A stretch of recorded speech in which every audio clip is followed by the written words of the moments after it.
numerous animals, especially for birds. Over 400 different kinds of birds live in and move to Korea as the seasons change. I mention this because today's speaker, Professor Robert Newline, is going to give us a talk entitled Birds and Place. Professor Newline is from the USA and teaches medieval and classical literature at Hankuk University of Foreign Studies in Seoul. She specializes in medieval peace literature and the relationships between humans and animals. Today, he will talk about some cultural aspects of Korea's birds. Are you ready to meet today's speaker? Yes. Then let's please welcome him with a big round of applause.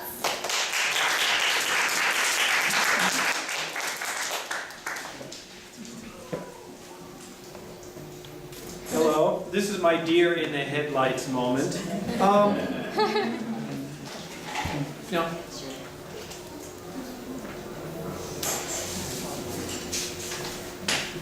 Okay, so you don't need to show anything right now? Are you okay? I'm going to go ahead. Okay. I'm going to go with the flow. All right. Hi. Glad to be here. Thank you for inviting me. I'm Robert Newline. I'm going to read from a text first. The text that's already been printed up in the Gwangju News. From the text, then extend that with some other photos, and we'll kind of play it by ear depending on how much time we have. All right? Yep. Put my reading glasses back.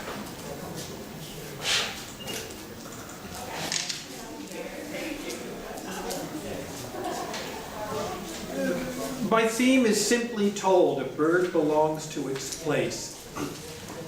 Indeed, that may strike us as too simple. We all know that is a reasonable response. But how well do we really know the connection between a bird and place? How will the place help us to better know the bird, and perhaps more significantly, know the bird, the place? How will the bird help us to know the place? To pause on such questions brings great benefits for us. Consider the first photograph. Actually, could I have the other photograph? I'm sorry. It's been a while since I looked at that. This one? Yes. It's pretty hard to see without.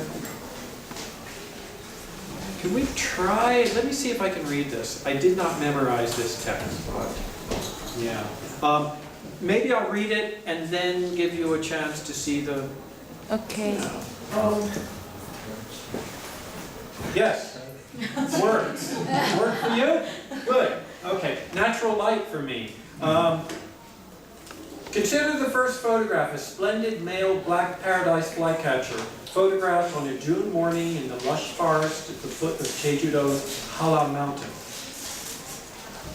The bird had flown down from a tall trees to drink at a small pool of water. We cannot see the pool in the frame, but careful observation will tell us it is there. The tumble of dark volcanic rock suggests the presence of water, as does the profusion of ferns. And knowing our birds helps as well.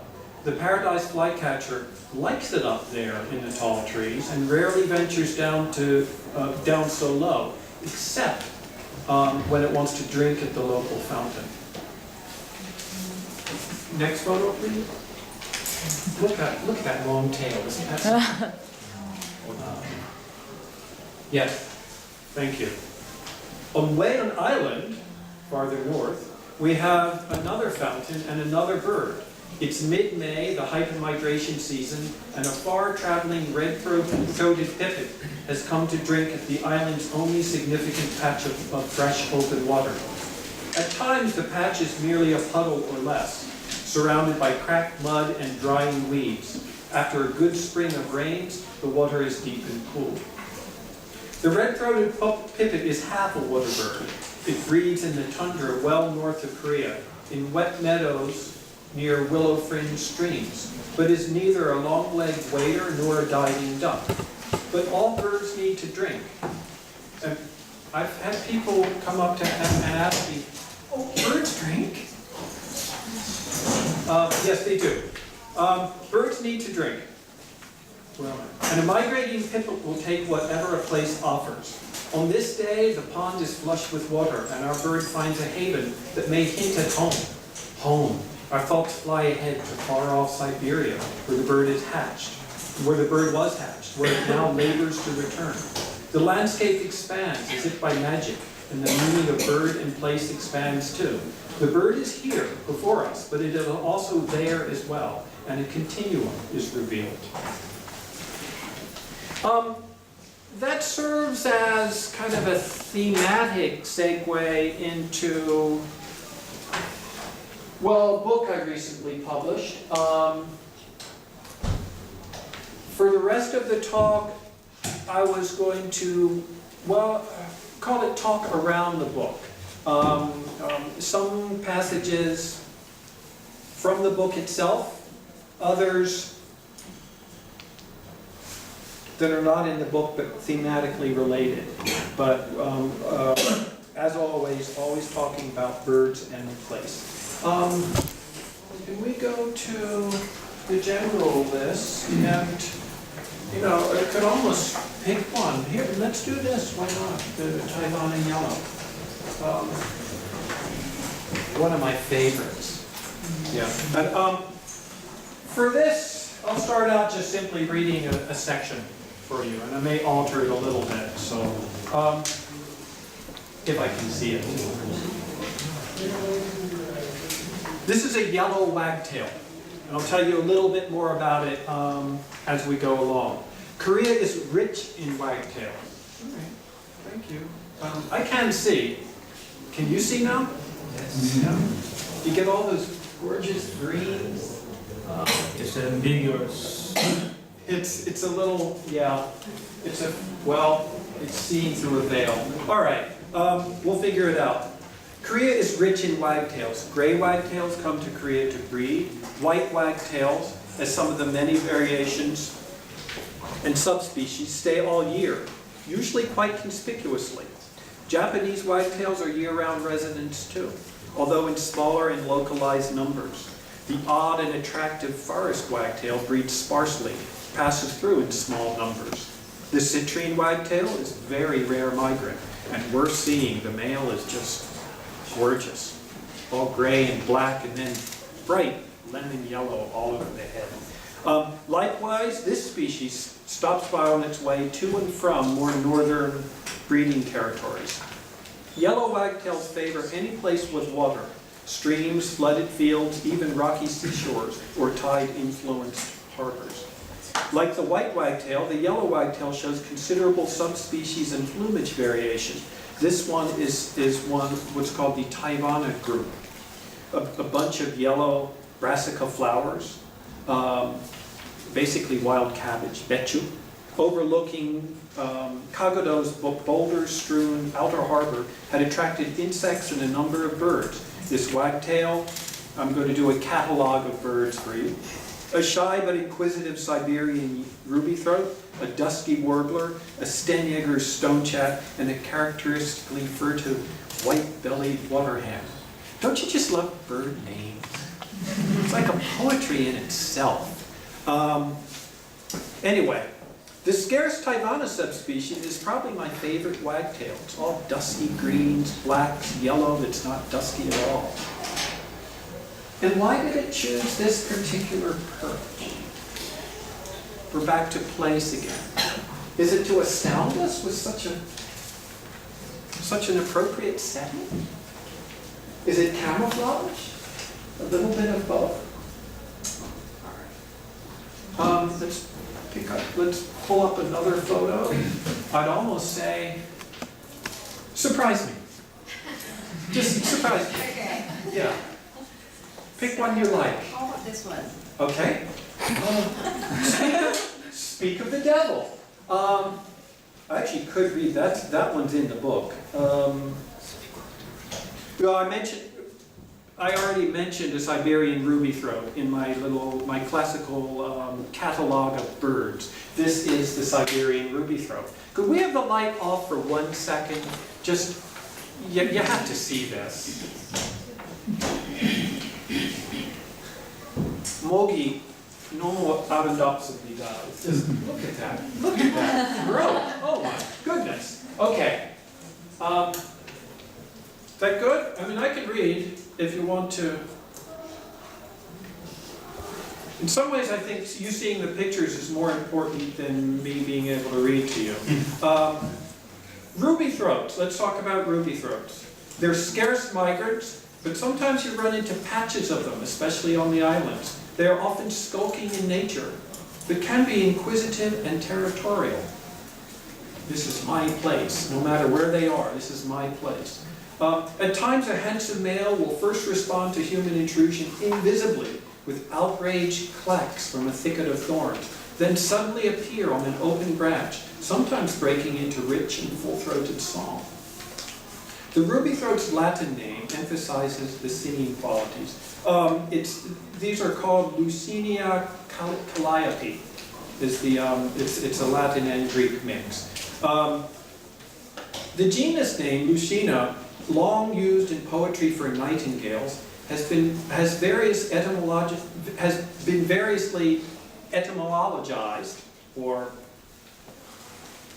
talking about what the source of the word is, as famous singer, or particularly appropriate for such birds, half-hidden singer.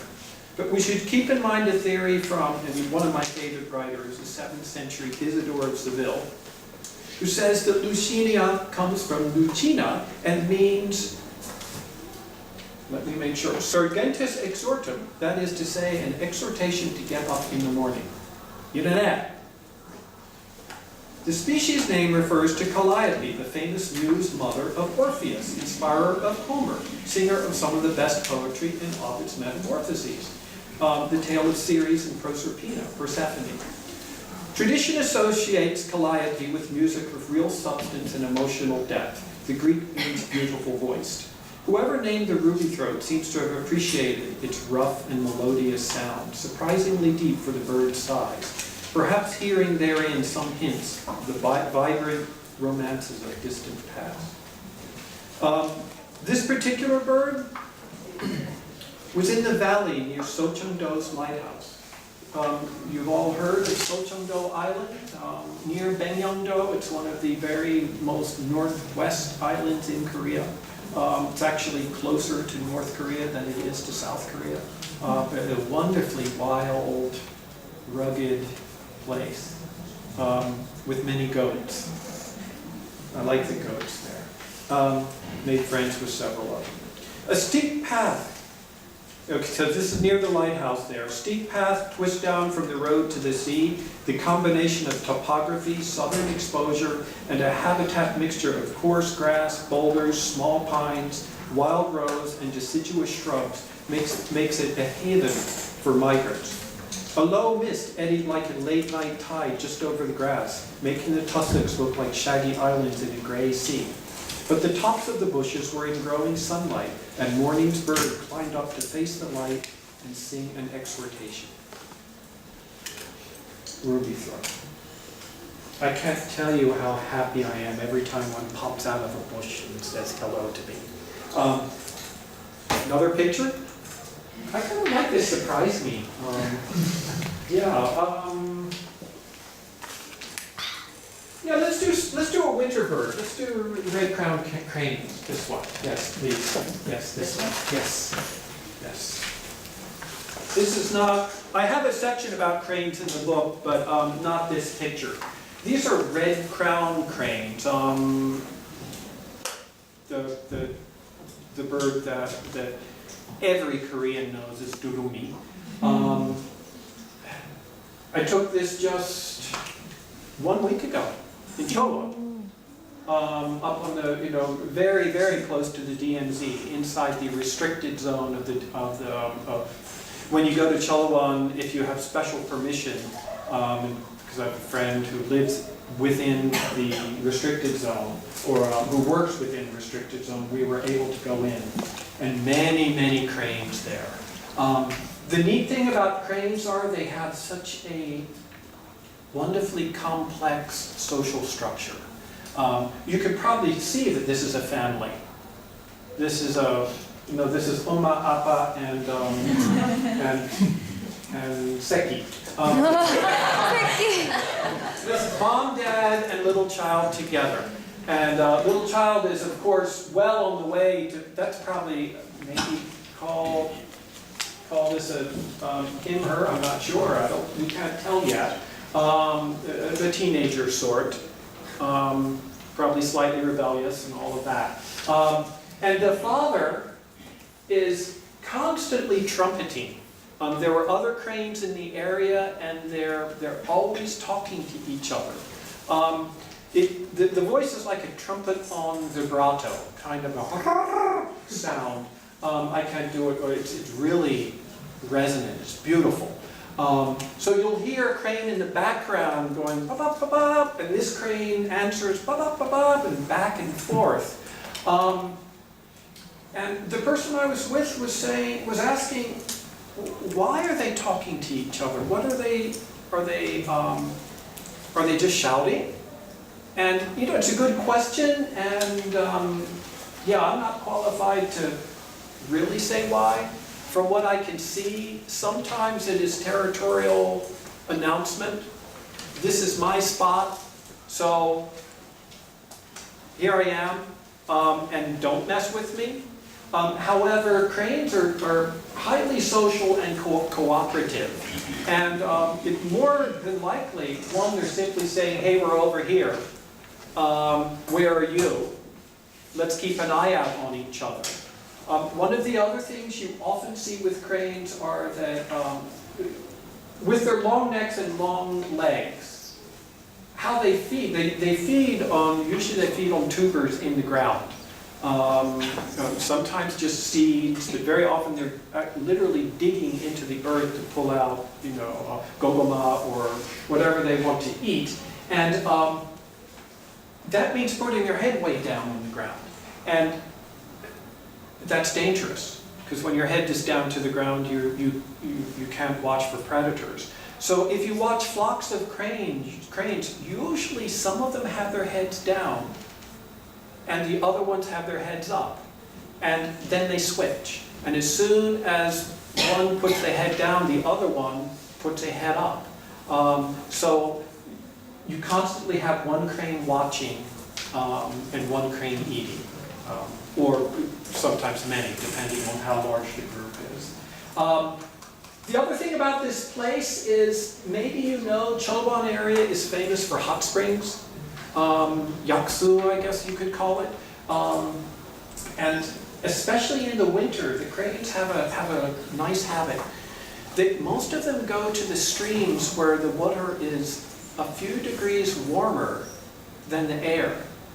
And they sleep with their feet in the water, just to keep them warm, to keep their toes warm.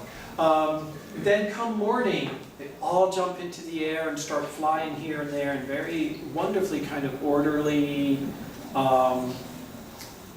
but crowded groups, going from their roosting places to the fields where they eat. Cranes are very much celebrated in Korean culture. Many associations for cranes. Cranes are, you see them on the Celadon pottery, for instance. Cranes are considered to be good fortune. Cranes are considered to be, to suggest the soul rising towards something better and higher, whether it's, spiritually after death or during this life. Any kind of jump upwards, personal evolution is very often depicted by a crane in Korean art. Okay.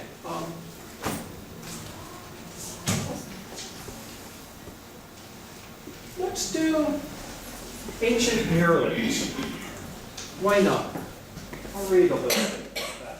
I don't know, that's such a... No.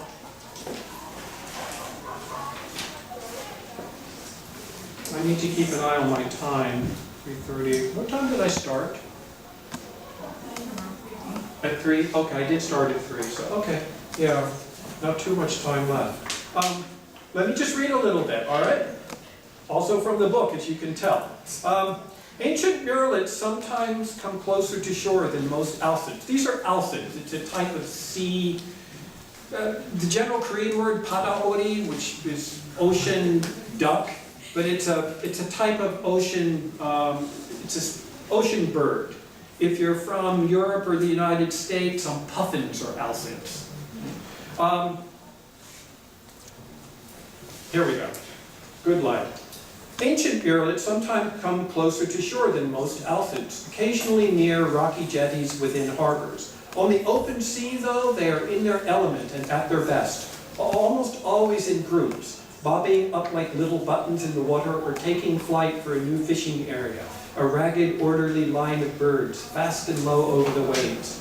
Ancient murrelets take their names from the white streaks that adorn their faces during breeding season. The effect is that of heavy, frosted eyebrows, like some older statesman of antique dignity.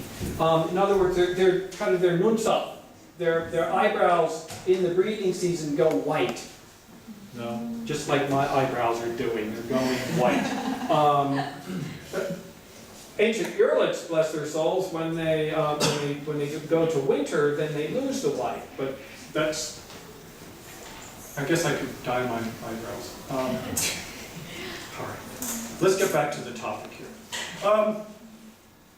This little flock was a mile or two offshore near Hwajinpo, near north of Sokcho. Daejin? Okay. At times, even over considerable distance, I could hear their chirping calls, an incongruous and welcome sound at sea, where bird sounds are usually salt harsh, like the waves and the wind.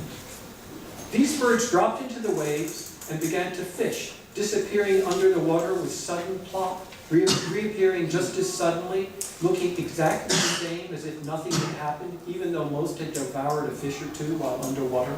Suddenly a call would go out, then a chorus of chirps and tweets, and the flock would be up and off to another patch of ocean. I'm going to read another catalog.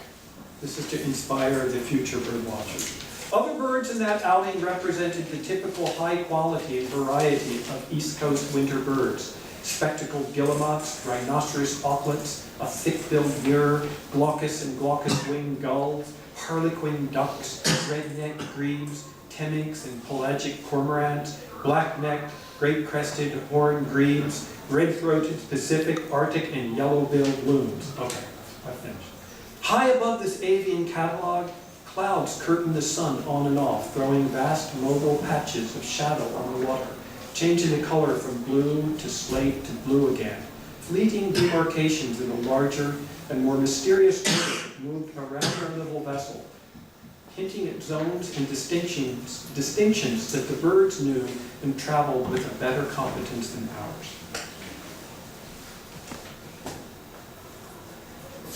Maybe we have time for one or two more.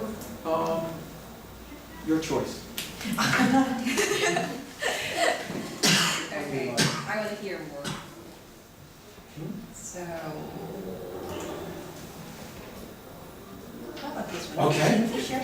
Yes, I love that.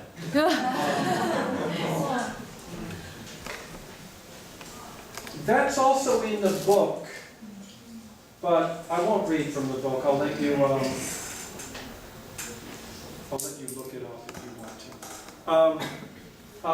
That's actually, I put it in the book of mythology because Ovid actually tells a wonderful tale where a pair of lovers, as most stories of lovers go, they have their difficulties, but they end up being turned. It's fairly rare in the metamorphoses, where the metamorphosis is entirely positive. But this loving couple gets turned into a pair of kingfishers. And in fact, we get our word halcyon days from that myth, because it's the idea that even though that's not exactly accurate natural history, there are days every spring or summer where the sea suddenly goes strangely peaceful. There's no wind whatsoever. And that's where we get that is the legend behind that, because it is those days that allow the couple to raise their children, to safely raise, to raise a family on the ocean waves. This is where the natural history gets a little strange. But Korean word for this is what? mulchongse, right? Which is a wonderful description. They're like little missiles, little colorful missiles.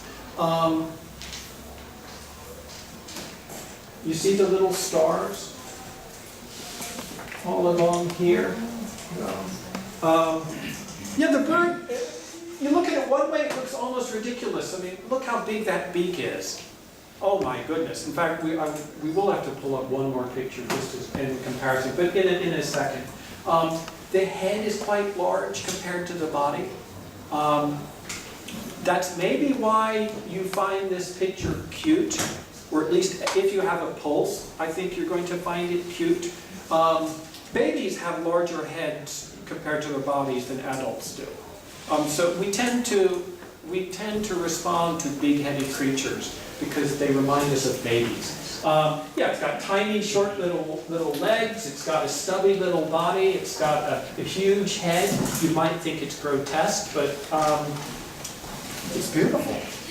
Anyway, can we go back? I'm going to show you one more kingfisher since that came up. Yes, this one, ruddy kingfisher. This bird is also in the book, but I won't read. One where we're getting fairly low on time. I don't think I want to read a whole other passage. I talked about the big beak with the common kingfisher. I mean, look at the beak on this one. Oh my goodness. I took this photo at Namisum. Namisum, very famous for, I think, a drama took place there. A famous television show or movie took place at Namisum. And in fact, the day I went there were many romantic young couples just going there, I think, trying to reenact the drama by going to Namisum. And I went with a bird watching friend who all we cared about was birds. But ruddy kingfisher is usually very, very shy. They have a wonderful voice. It sounds like traditional Korean flute. You know the way that the flute has almost two tongso. Yeah, it has two. It sounds like two levels of sound at the same time. It has this sort of multi-dimensional sound, as if you're singing out of two throats at once. It's wonderful. And it's sort of this eerie descending trill. And usually you can hear them in the woods singing like this, but never see them. So we were very, very fortunate to find a pair that was fairly bold in coming out in the open. They use that enormous beak to either catch fish. They're very good at catching fish. They also dig in the ground for worms, like many birds. I've seen them with, in fact, I saw this bird's mate with a lot of mud on the beak. So digging for worms. That's the ruddy kingfisher. Okay. Closely related to the one. Pick one more and then this will be our last one. Okay, good.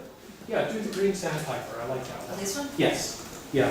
Because that actually, you know what? No read from the book because that brings us very much back to the theme of place. Or there are quite a few on there that I didn't get to, but time is short.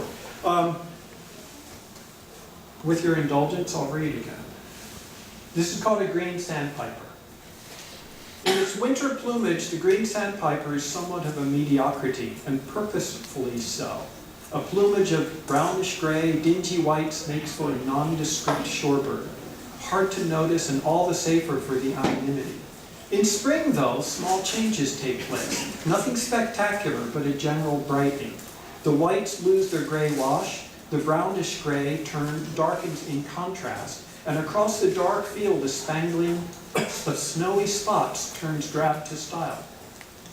In breeding season, the green sandpiper is a forest bird, favoring woodland ponds and streams for nesting sites.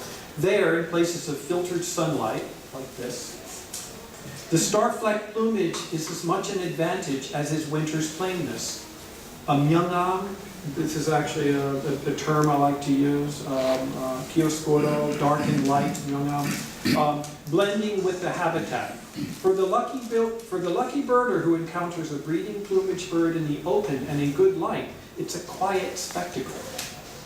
This bird appeared in just this sort of small space where such a sight is possible. Ochumdo's little harbor, where the island's largest stream empties out, fresh turns to brackish, and food for a foraging shorebird abounds.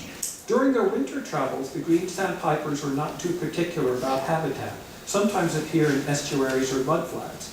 As spring matures into summer, though, the window narrows. The woodland pond, the nest, the eggs, which are speckled themselves in beautiful purples and browns and ivory beige, for a short while become the bird's whole world.